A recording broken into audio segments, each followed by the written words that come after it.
Tramando. Tramando. Tramando. Tramando. Tramando. Estamos aqui em mais um episódio do Tramando Podcast. Nessa temporada, com o apoio da Pró-Reitoria de Extensão da Universidade Federal da Bahia. E hoje é um dia muito especial, estamos muito felizes, em receber Luiz Rufato. Eu sou Thaís Albuquerque, Tiago Silva está aqui nos bastidores, e o Tramando conta também nessa temporada com o apoio técnico de Hector Souza, na captação de som e imagem, de Fernanda Tourinho, estudante do programa de pós-graduação em Literatura e Cultura da Universidade Federal da Bahia, e Yuri Pinheiro, estudante do curso de Letras, também da UFBA. Então, como eu estava contando, a gente está aqui com Luiz Rufato. E, embora eu acredite que uma apresentação seja desnecessária, é um escritor muito conhecido e muito famoso, fiz aqui algumas linhas para localizar, se tiver alguém que está escutando que não conhece, a obra de Luiz Rufato. Rufato é mineiro, de origem italiana, nascido em Cataguases, em 1961. Se destaca no cenário da literatura brasileira contemporânea desde finais da década de 90, início dos anos 2000, com livros como Eles Eram Muitos Cavalos, De Mim Já Nem Se Lembra, Estive em Lisboa e Lembrei de Você, Flores Artificiais e Inferno Provisório. É com uma trajetória que conta com diversos prêmios nacionais e internacionais, para citar, por exemplo, O Jabuti e Caça de las Américas, e com livros publicados em mais de 15 países. Eu preciso dizer que a gente não acreditou quando ele aceitou o convite. Ficamos muito, muito honrados, muito felizes.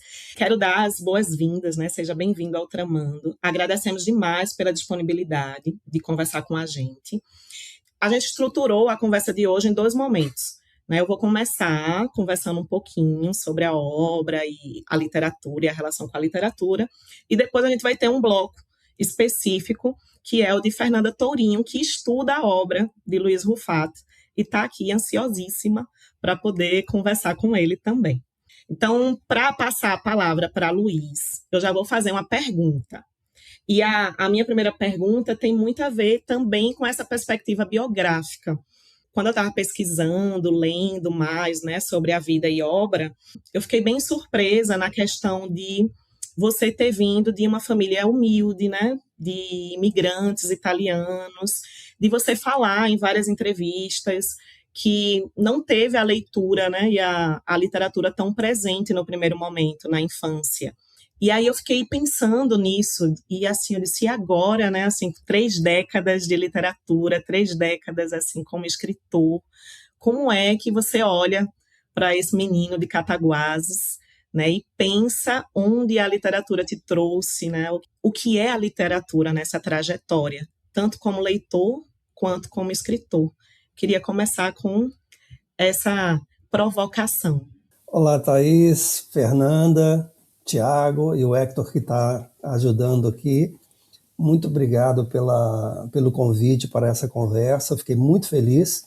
Bom, então, começando aí com essa questão que você coloca, assim, meus pais, minha mãe era analfabeta, ela era lavadeira de roupa, e meu pai era semi-analfabeto, ele era pipoqueiro, E assim, a gente vivia numa cidade operária, uma cidade, hoje não tem a importância da indústria têxtil que tinha na época, mas a indústria têxtil na época era a base da economia da cidade, e portanto eu vivi numa cidade que era muito, muito evidente, assim, existiam os proletários do trabalho da indústria têxtil, E evidentemente que eu não tive acesso neste primeiro momento a livros, embora a cidade tinha uma base de educação bastante razoável, por uma razão muito simples, porque era uma cidade que precisava de mão de obra operária,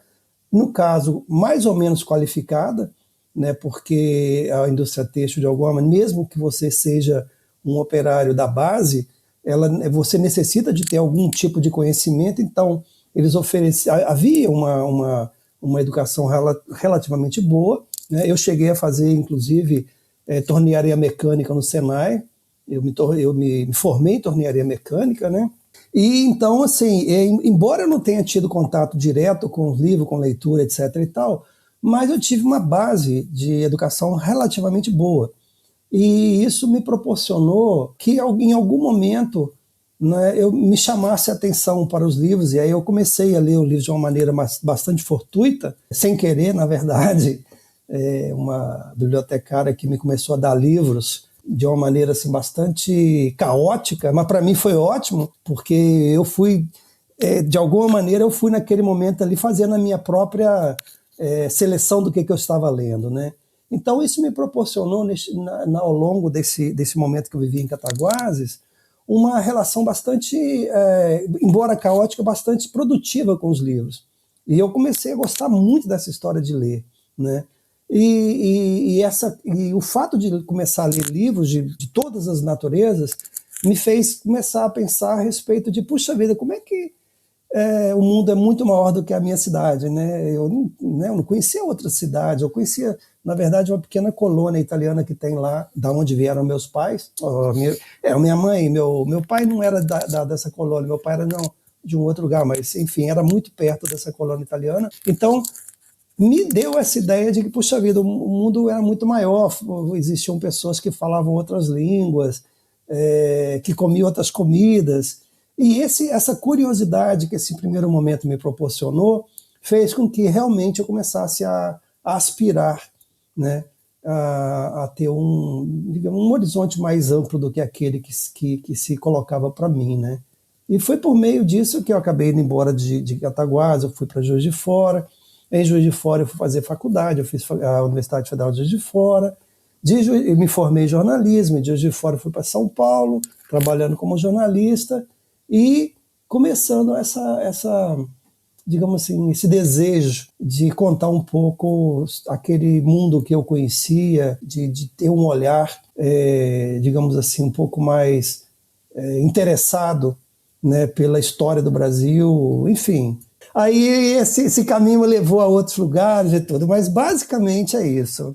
É interessante escutar, eu já tinha visto em outras entrevistas, né, você falando sobre isso também, desse menino em Cataguases, depois já na faculdade de comunicação, que você disse que leu muito, né, durante a faculdade, que já foi um período ali de aprofundamento, e essa chegada do desejo de escrever. E eu percebo que um dos temas que você colocou, eu tive vontade de contar histórias, né? Quero contar histórias. E se percebe, podendo te escutar, que você é um ótimo contador de histórias, seja na oralidade, né? Seja na escrita literária. Mas aí eu fiquei pensando como a memória é forte na tua obra, sobre a questão da memória ser central e como ela vai ganhando diferentes facetas dependendo do projeto literário. Ora uma faceta mais íntima da memória familiar, ora uma faceta mais ampla de memória coletiva. E agora, nesse último livro, né, A Mão no Fogo, tem aí uma perspectiva de memória cultural, né, de pensar aí uma questão da nossa própria memória literária, quando você mergulha em alguns nomes bastante significativos da literatura brasileira, né? Então, pensar sobre determinados autores e obras. E aí eu queria que você falasse um pouco sobre isso, né? Como é a memória, como é essa relação com a memória e a literatura no teu projeto literário? Muito bem, Thaís. Assim, eu tenho algumas ideias, algumas reflexões a respeito do que é ser escritor. E para mim, a ideia básica, da onde eu começo, é que, na verdade, o papel do escritor, seja o meu papel como Luiz Vato Pessoa, ele é um papel, digamos assim, muito, muito singelo, muito simples, que é essa perspectiva de que existe essa memória coletiva e que eu vou à memória coletiva, trago para a minha memória individual e escrevo os livros e devolvo para a memória coletiva, ou seja, realimento a memória coletiva, né, num círculo que se fecha. Então, o meu papel, na verdade, é muito simples. Eu acho que o escritor ele recupera, de alguma maneira, o papel também muito simples que já existia lá no Homem das Cavernas, né? Eu sempre pensei o seguinte, olha bem, quando lá no final no começo da noite, no final do dia, quando eles se reuniam de volta, cada um ia fazer as suas coisas, e eles se reuniam de volta em torno de uma fogueira, eles trocavam experiências, né? Essas experiências, tinha sempre alguém ali que estava ouvindo né, essa troca de experiências, e que depois, de alguma maneira, ele ia lá nas cavernas, na parede das cavernas, e ele, de alguma maneira, ele concretizava isso lá, ou seja, ele tornava aquilo ali algo que as outras pessoas poderiam ver e entender o que é aquilo ali, ou seja, ele de alguma maneira fixava, né, aquela troca de experiências na parede das cavernas. E o escritor faz exatamente isso hoje, não é a mesma coisa. E como que você faz isso? Assim como o engenheiro tem que estudar engenharia, o médico tem que fazer medicina, etc. e tal, eu acredito nisso, evidentemente que isso é uma ideia minha, isso não é uma coisa que eu acho que todo mundo tem que concordar, mas eu acho assim que o escritor, ele tem como tarefa, né, para ele ser um bom escritor, é conhecer da história que ele participa.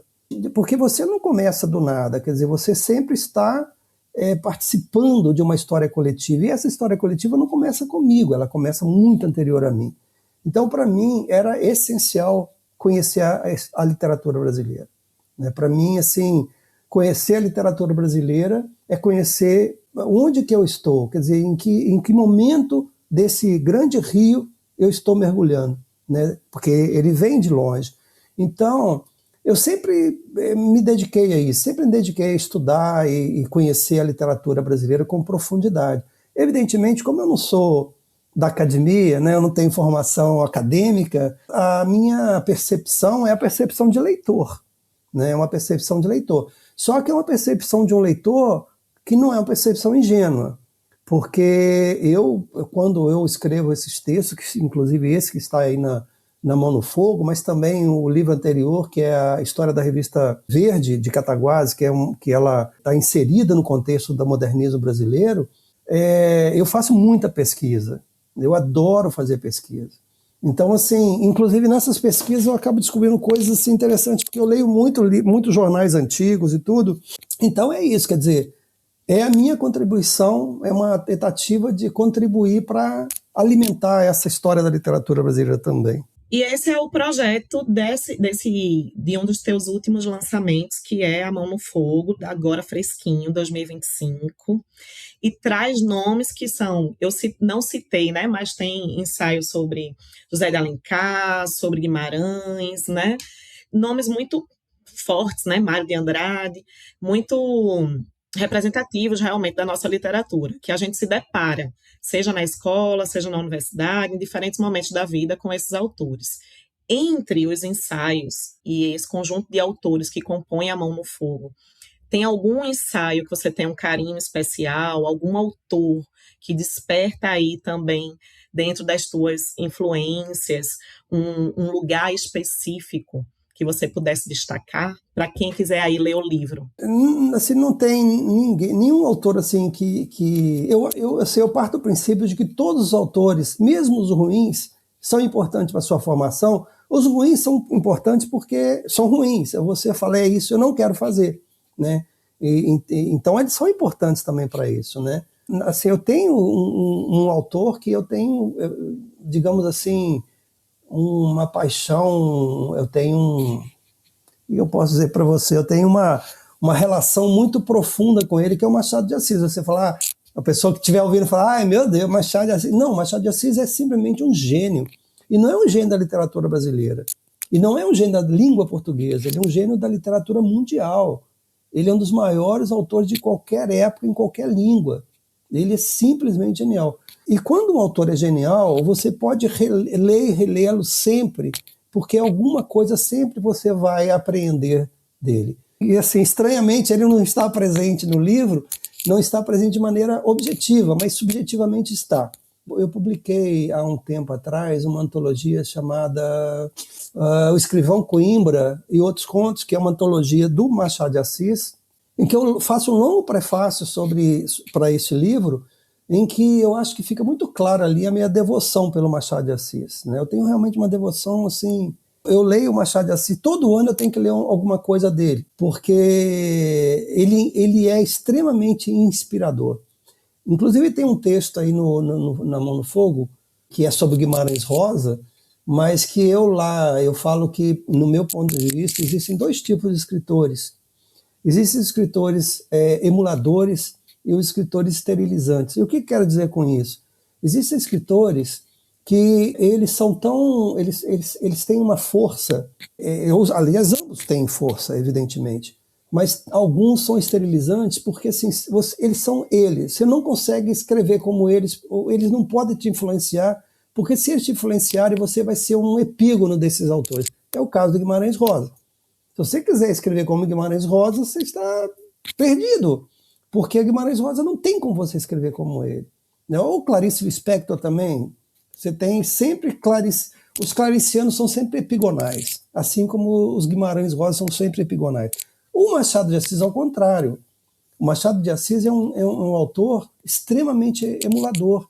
Você lê o Machado de Assis e é como se ele batesse assim no seu ombro, falando assim, olha, vai, sabe? Porque ele realmente é um autor que e veja bem, isso não tem a ver com... Eu sou apaixonado pelo Guimarães Rosa e gosto demais da Clarice Lispector, então não tem nada a ver com qualidade, nem não. Simplesmente são autores completamente diferentes nesse sentido de caminhos que te apontam, né? Então é isso. Eu não sei se eu respondi a sua questão, mas passa por aí. Sim, demais. Eu acho que essa reflexão, né, do escritor quando leitor e como identifica quais são os escritores que, de alguma forma, orientam, né, a trajetória. De alguma forma, estão ali como luzes. Quando você diz assim, todo ano eu tenho que ler Machado. Então, é esse que está ali sempre na minha vista, porque ele está, de alguma forma, me preenchendo, ainda que eu não esteja preocupado em repetir, né, as possibilidades narrativas ou de pensar um alinhamento tão explícito. Mas tem tantas formas de influenciar, né, tem tantas formas que pode ecoar, né, na obra. Muito bom. E agora eu vou mudar um pouquinho do que a gente está conversando para outra curiosidade, que eu fiquei pensando muito. Eu visitei, né, teu site, que é maravilhoso. Acho que você conseguiu colocar, né, no site muito material, tanto sobre teus livros, tua literatura, mas também de uma fortuna crítica, né, dos estudos, dos desdobramentos. E eu disse, uau, que massa essa possibilidade de acessar tudo isso em um espaço. Para os pesquisadores é maravilhoso. E eu vi que tem muita questão de desdobramentos da tua obra em traduções. E essas traduções podem ser pensadas, né, numa perspectiva de outras línguas, mas eu também fiquei pensando muito nessas traduções para outras linguagens. Então, tem muita coisa do cinema, muita coisa do teatro, e eu disse, como você sente, como é que você lida com essas possibilidades de amplificar tua obra para outros espaços e para outras linguagens artísticas? Queria escutar um pouquinho sobre isso. É decepcionante, Thaís. Sabe por quê? Porque, assim, eu sou escritor. Então, assim, todas as vezes que alguém me consulta a respeito de desdobramento, seja para o teatro, seja para o cinema, eu falo, olha, vamos fazer o seguinte, vamos fazer um contrato, vocês me paguem e façam o que vocês quiserem. Por quê? Porque, assim como não sei se chegou a ver, mas existem muitas teses de mestrado e doutorados, né? Tem muita coisa. São leituras. Então, como são leituras, eu não posso... Se você chegar perto de mim, por exemplo, e falar assim, eu escrevi uma tese que aborda esse aspecto, você acha que está correto? Claro que está. É uma leitura. Assim como a leitura do teatro, a leitura do cinema também. Então, assim, as pessoas chegam, você não quer participar do roteiro? Não, eu não sou roteirista, não, é uma linguagem totalmente diferente. Então, assim, não, eu não quero, eu quero ir lá no dia que for a estreia do filme e quero assistir o filme, como espectador, entendeu? Você perguntar para mim, mas ele é fiel à sua obra? Eu falei, evidente que não. Evidente que não, porque não existe isso. É uma leitura, como é que uma leitura pode ser fiel? Não tem como uma leitura ser fiel. Você fala assim, mas é só se entrar dentro da minha cabeça, mas nem eu sei. Se você perguntar, eu mudei a leitura dos meus próprios livros ao longo do tempo, Eu me lembro que eu chegava, às vezes, em algum lugar e alguém perguntava assim, vamos supor, sobre o que é esse livro? Eu falava, esse livro é isso assim, assim. Aí alguém na plateia, por exemplo, falava assim, eu penso que pode ser isso também. Olha, também é verdade. Ou seja, eu fui, ao longo do tempo, mudando a minha perspectiva sobre os próprios livros. Agora imagina a pessoa que está lendo, então não faz sentido eu falar, não, olha, a leitura não está correta, ou eu quero participar do livro para dar a leitura. Eu sempre achei tão estúpido meus colegas falarem assim, a adaptação desse meu livro não gostei não, porque não entendeu a minha obra. Eu falei, então você que não entendeu, então o problema é com você, não é com ele. Porque, imagina, se eu escrever um livro, eu juro para você, Thaís, se eu escrever um livro e você, Thaís, lê esse livro e mais 3, 4 colegas lê esse livro tiver a mesma leitura, eu fracassei. Eu fracassei porque eu escrevi um livro raso, porque todo mundo tem a mesma percepção do livro, então o problema é comigo, né? Eu quero, pelo menos eu almejo, que cada leitor meu seja uma leitura diferente, sabe? E que cada um deles coloque a sua experiência, né? Porque na verdade a leitura é isso, né? Quando você lê um livro, você não lê o livro que o autor escreveu, você lê o livro a partir das suas experiências pessoais. E as suas experiências pessoais mudam ao longo da vida. Tanto que, se você lê um livro hoje, o mesmo livro daqui a 10 anos, o mesmo livro daqui a 20 anos, o livro não mudou absolutamente nada. Mas as suas leituras vão ser diferentes. Por quê? Porque você lê o livro com a sua experiência. Eu, inclusive, acho não, tenho certeza disso, que o livro ele só faz sentido, ele só existe por causa do leitor. Você escreveu um livro, publicou o livro, 10 mil exemplares, e se ninguém lê esse livro não existe. Esse livro só passa a existir no momento em que alguém abre esse livro e lê esse livro. E aí ele existe. Mas enquanto isso, ele não existe. Então, o leitor é muito mais importante, ou pelo menos é tão importante quanto o escritor. Por isso que, voltando então a essa questão, nunca me meti nas abordagens, nem mestrado, doutorado, e muito menos em cinema e teatro, não. Façam, eu vou assistir, vou aplaudir como espectador. É bonito ver assim, né, essa tranquilidade também, né, de ver a obra ganhando vida aos olhos e nas interpretações de outras pessoas. Acho que é interessante essa reflexão. E eu achei maravilhoso, estudando e lendo também sobre você, a tranquilidade com as traduções, né? Eu me surpreendi lendo e pesquisando que tem uma tradução, acho que é na Colômbia, que o editor pediu para trocar, né, os capítulos de Eles Eram Muitos Cavalos. E você disse, tá, tudo bem. Assim, eu disse como ele é desapegado. Não é, bom, claro, é um desapego, mas veja bem, é um desapego porque assim, ele leu o livro de uma maneira diferente. E eu falei, se ele perguntou para mim, eu posso fazer a mudança nos capítulos? É evidente que sim. Sabe, assim, que bom que ele fez as mudanças dos capítulos. Porque é isso, assim, seria muito estúpido, e eu continuo achando muito estúpido aqueles autores que falam, não, se mexer uma vírgula, quem mexeu uma vírgula? Eu acompanho as traduções do meu livro. Que é isso? Tem tradução do meu livro para línguas que estão escritas em alfabetos que eu nem sei que estão lá. Por exemplo, o livro está publicado em hebraico, está escrito, o hebraico, eu não consigo nem juro para você, porque o hebraico, o livro é o contrário, né? Você começa... Então, assim, seria um absurdo falar, não, como eu não sei o que está escrito lá. E sequer sei se aquele livro é meu, na verdade, porque eu acho que é, porque falaram para mim que é.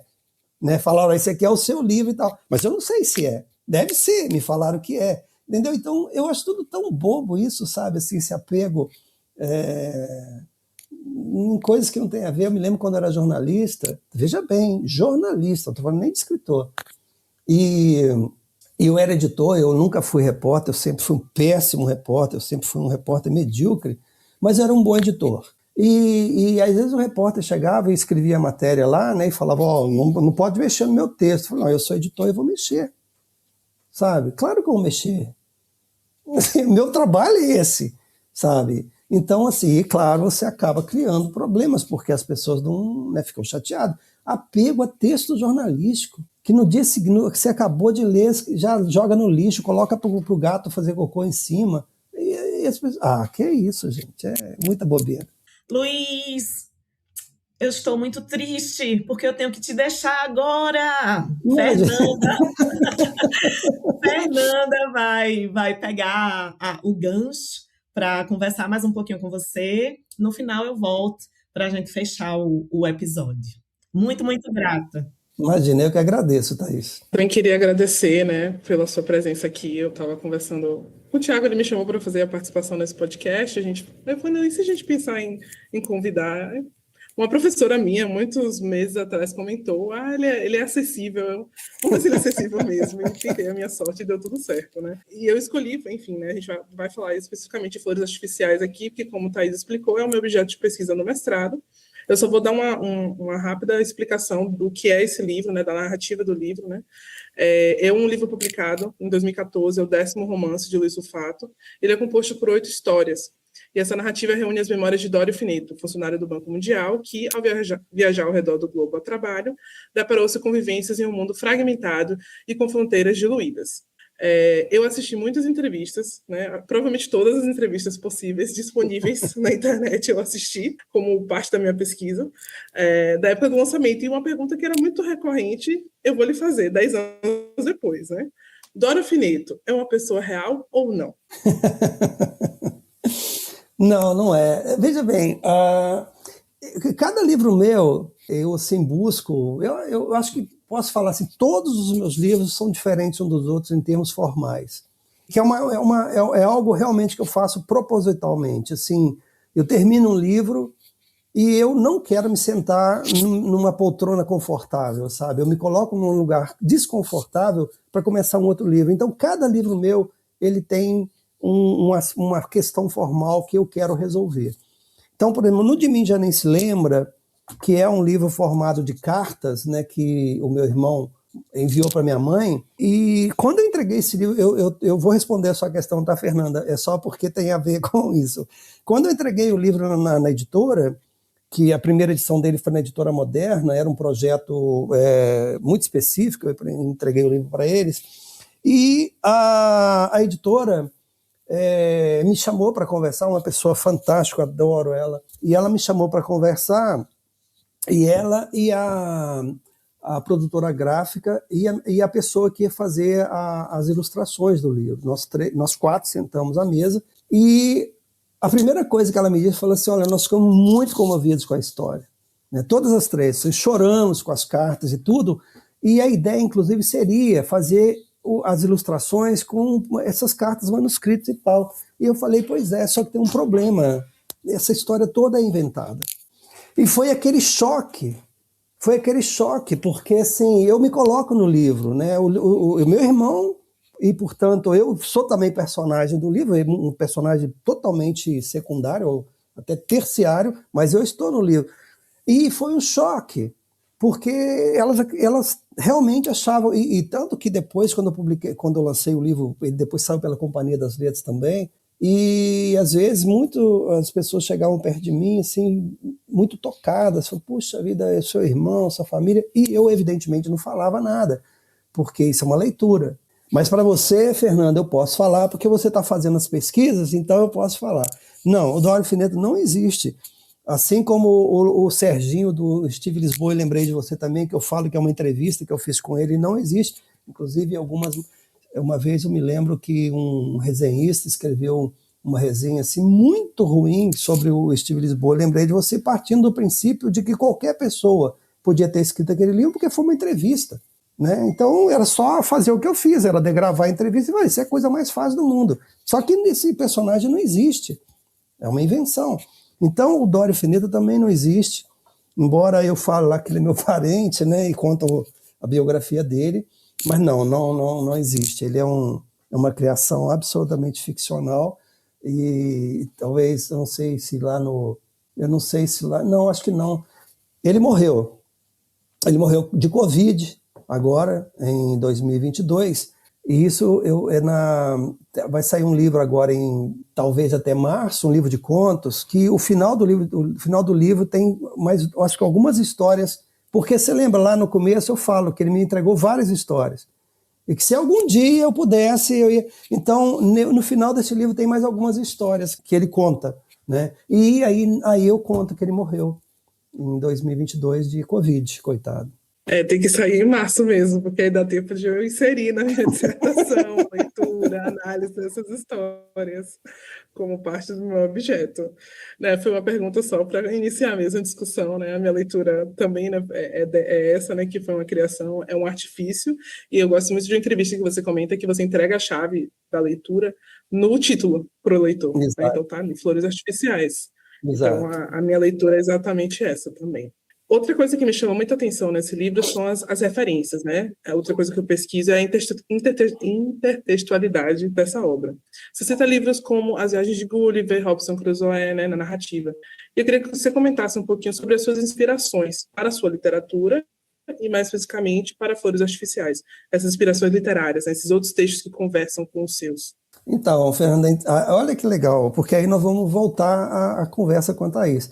Há uma leitura que eu acho absolutamente equivocada, que coloca o Machado de Assis como um autor clássico, né? Assim, clássico no sentido de que ele foi um autor apenas de conteúdo. Só que o Machado de Assis era um formalista. E, aliás, também eu divido os autores em dois campos, os formalistas e os não formalistas. O Machado de Assis é um formalista, né?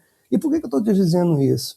Porque para você pegar, por exemplo, tudo bem, a primeira fase dele não, a primeira fase dele realmente são romances, começo, meio e fim, em que ele desenvolve uma história daquela coisa bem tradicional.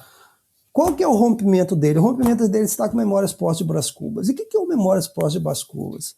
O Memórias Póstumas de Brás Cubas, ele começa, inclusive, de uma maneira estranhíssima, né? Que, assim, é um defunto que vai relatar o romance. Muito bem.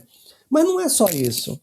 A forma como ele vai escrever esse livro é uma forma, não da literatura brasileira só, mas da literatura de língua portuguesa, é uma forma completamente diferente. E onde ele foi buscar isso? Ele foi buscar isso num romance do século XVIII, do Tristram Shandy, do Laurence Sterne.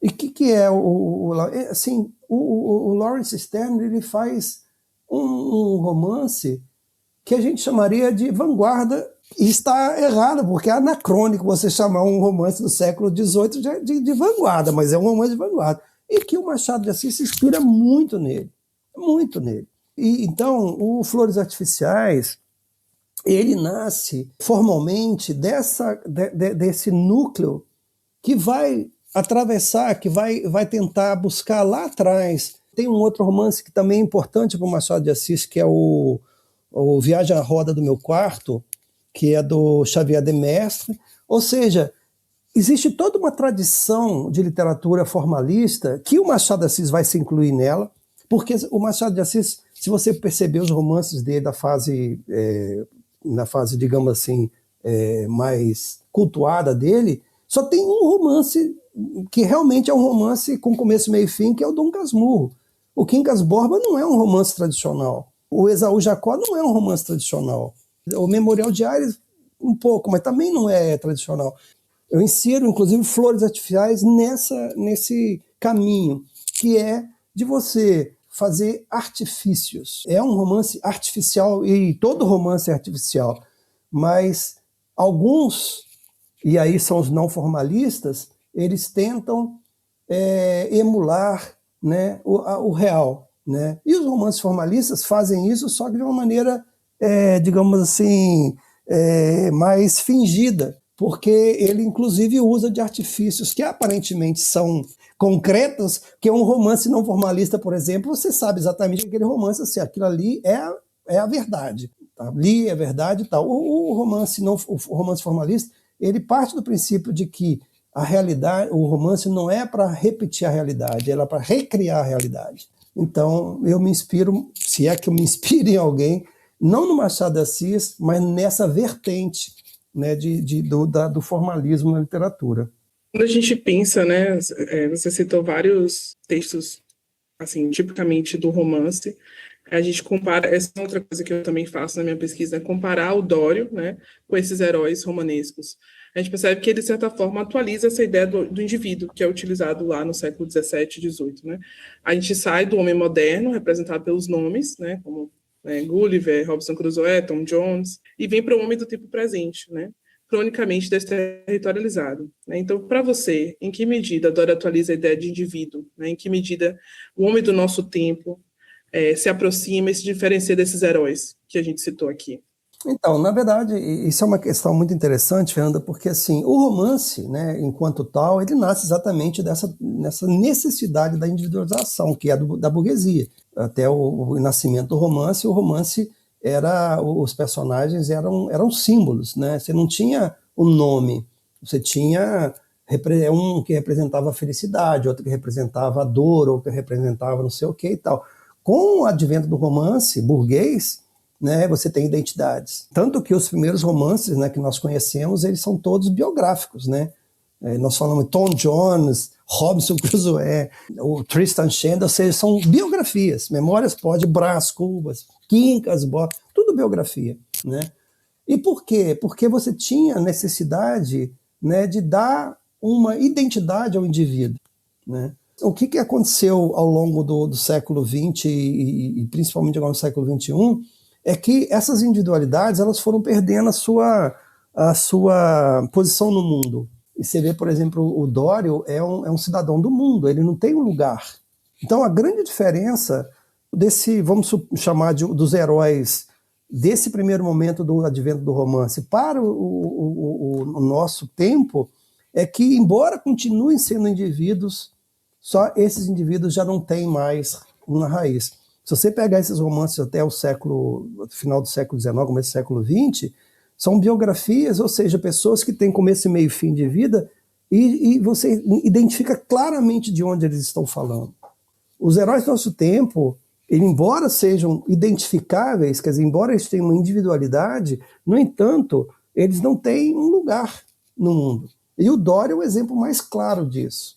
Ele é um estrangeiro em qualquer lugar que ele esteja. Ele não tem um lugar para voltar, embora ele queira, né? Ele até comprou um sítiozinho lá em Itaipava, perto de Petrópolis, mas esse lugar para o qual ele volta não é o lugar dele, ele não nasceu lá. Né? Então, o apartamentinho que ele tem no Flamengo, ali no Rio de Janeiro, também não é o lugar dele, ele vive circulando. Então, a ideia de criar um personagem, criar o Dório Fineto, tinha exatamente esse sentido, de tentar discutir que a questão da desterritorialização não é uma questão só da imigração no Brasil, de que nós não temos, vocês mesmos, né? A Thaís estava falando que é de Pernambuco, mora na Paraíba, você mora em Salvador, né? Ou seja, nós todos somos desterritorializados. E o Dório é o exemplo mais, digamos, extremo disso, né? Eu gosto muito do que você fala na entrevista, né? Romances são uma percepção de espaço, de tempo dentro de um invólucro, e também do que você comenta bastante sobre romances aqui, né, nesse livro, O Deserto de Estranhas Veredas, dentro da parte de flores artificiais. E você fala isso 10 anos atrás, né? E 10 anos atrás você criou esse romance fragmentado que refletia a realidade daquele momento, né?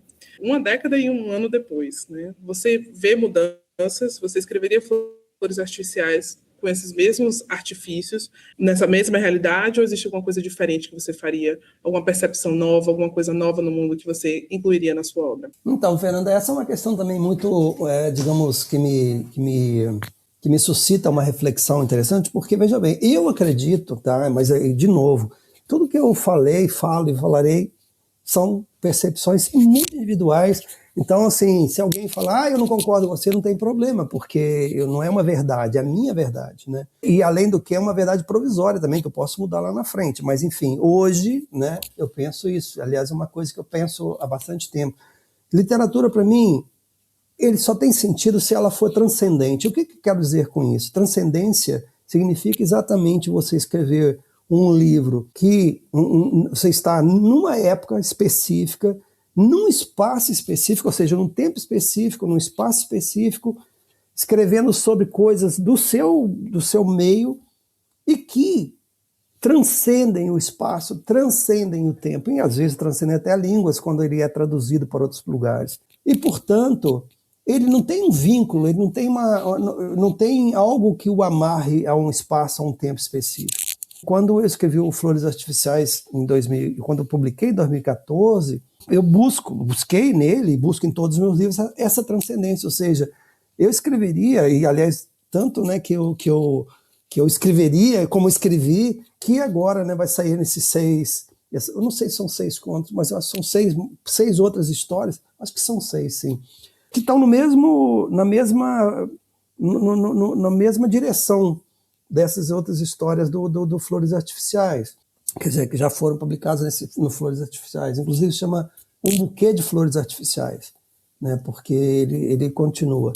Então, assim, eu acho que essas questões que estão lá colocadas, quais sejam as questões ligadas a essa desterritorialização, a questão da solidão desse indivíduo no mundo, que é a nossa solidão hoje, por mais que você esteja, né, inserido num contexto que aparentemente você está, né, o Roberto Carlos tinha aquela música lá, né, eu quero ter 1 milhão de amigos, e isso na década de 70, e isso hoje existe, né, você tem 1 milhão de amigos, né, e você está sozinho.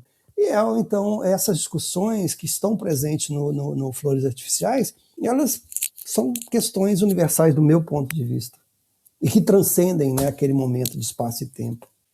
Antes de eu passar para a Thaís finalizar, eu queria só agradecer, né? O intuito de eu pensar nessa entrevista não foi para você me dar nenhuma resposta da minha dissertação. Acho que essa não é a ideia, a gente não pode... Não, e se fosse também, não teria problema algum. Eu adoro essas conversas porque, como eu falei, eu estava falando antes quanto a isso, que para mim essas conversas são interessantes porque elas me levam a refletir sobre questões que, ou às vezes eu já pensei e vou repensar, ou questões que eu nunca pensei, portanto, para mim, são extremamente importantes. E por isso que eu aceito, eu quero conversar assim, porque para mim, eu que estou ganhando, percebe? Eu que estou acumulando conhecimento. E é muito assim, né? Se a gente não tivesse internet, não tivesse a possibilidade de se conectar online, os editais para conseguir essas verbas para eventos são muito poucos, então a gente também tem que pensar que a modernidade também nos traz questões interessantes aí, então a possibilidade de se conectar com quem a gente estuda, com quem a gente pesquisa, agradecer por essa sua disponibilidade e não acho que é isso, meu intuito não era que você me desse resposta, acho que você me trouxe mais perguntas. Mas é sempre e a certeza assim. É indicativo, né, de que está tudo ótimo. E que o caminho está sendo muito bem trilhado aí. E eu acho que é isso, assim, eu agradeço demais, gosto muito da sua obra, não pesquiso por qualquer coisa, li seus livros, decidi pesquisar no mestrado, e acho que o Thiago também pode aí apontar como foi a nossa conversa aí no início. Basicamente, agradecer mesmo pela sua disponibilidade. Eu que agradeço, Fernando, você se preocupar em estudar os meus livros, para mim é uma honra, sinceramente, eu fico muito feliz. É bonito escutar também essa conversa, né, da Fernanda, porque tem toda uma trajetória desse encantamento pela obra, para depois mergulhar, né, num olhar acadêmico e aí como pesquisadora. É bonito ver assim como a literatura vai trilhando, né, diferentes espaços, diferentes caminhos.